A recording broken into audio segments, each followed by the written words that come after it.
যেদিনকা বঙ্গবন্ধুরে মাইরা ফেলাইলো সেদিন কি ভাবলাম জানেন? কি? এই বাঙালি বেমান আর এই বাঙালি বরবাদি, তার যুদ্ধে আমি আজ পর্যন্ত ঘর সংসারই করি নাই। আমি বিয়া করে যেটা জন্ম দেবো না দিতে পারলে এরকম আমারও বইরা দিব।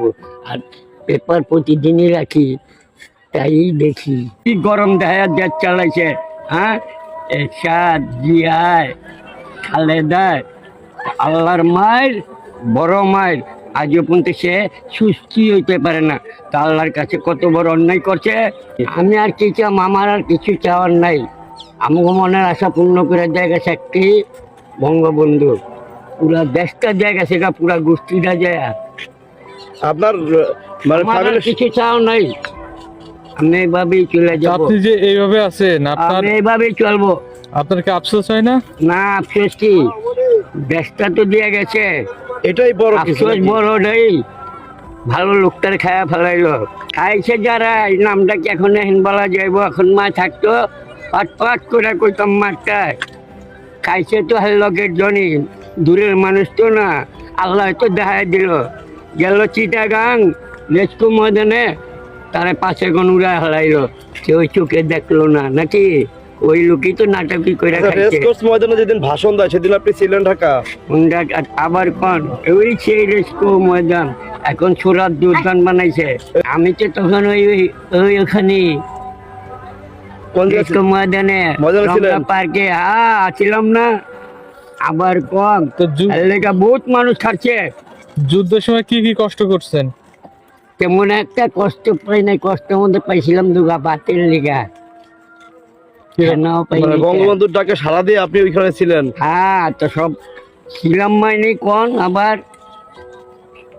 একবারে যে মেয়ে হ্যাঁ তো বহুত মানুষ মায়া করতো, মায়ের মানুষ আছে, তাই বহুত মায়ের মানুষ। আপনি রেসকোর্স ময়দানে বঙ্গবন্ধুর ভাষণের সময় উপস্থিত ছিলেন, আর আজকে আপনি মাসের ভাষান ওই তো মাঝে মাঝে অনেকজন আমার কুয়া ফেলায়, যাও মেয়া তুমি করো ভিক্ষা, তুমি ভিক্ষার খবরই রাখো।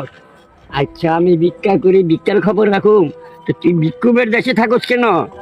আমার রাজা তো ভিক্ষা করে এই নামগো খাওয়াইছে। ওইরকম না, তা তখন পাই না। এমনি আমগো ডাকতো, বলে, কোথায় যাও? এই কাজে আদর করতো।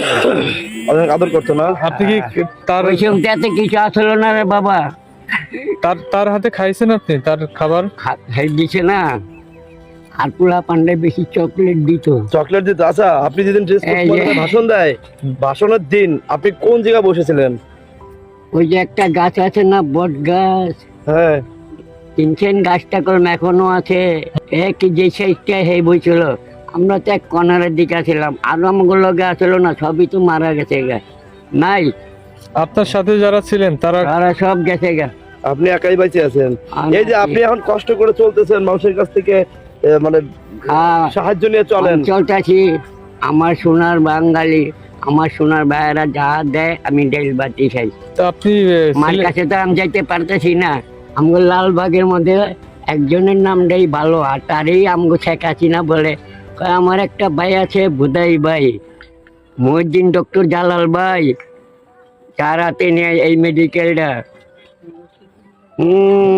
আরে ডাক্তার তো যে কোনো টাইমে প্রস্তুত, অল টাইম প্রস্তুত? Full time. অস্ত্র চালাইতে পারবেন? আপনি খালি আমার মারে দিতে কইেন। কি কি অস্ত্র চালাইছেন একাত্তর ওই সালে? সময় তো আমাকে অস্ত্র দিছে নি, ওই সেই বাস, এই যে বাস, যেই বাস আমরা গেতে আছি একটা মাটির তলে, বাস দিয়েই তো পিটাই বাই করছি খানের বাচ্চা গো মৌরা গো। কতদিন? আমগো মা বোন চলতে পারে নাই, আমগো মা বোনের থাপা দিলে তো গা। কিছু চান না আপনি? আচ্ছা, কি করুন বাবা, এখন তো আমি যাওয়ার পথে। আমি অনেকটাই চাই, যদি মায়া আমার একটা কবর দিতে পারে এটাই ধন্য।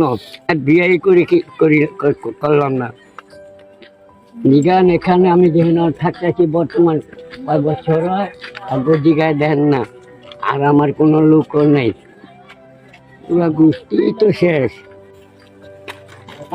আর আমরা যেটা বললাম, যেটা ভাবছিলাম, যেটা টার্গেট করছিলাম, মায়ের ক্ষমতা হয় যে প্রথমবার পুরা দেশটারে মাপবো, দ্বিতীয়বার ছেড়া দিয়া অগর রঙ্গা দেখবো, যে রঙ্গা দেখে একদিন ধরলো, আর এই মারগন লিওন লাগবো না।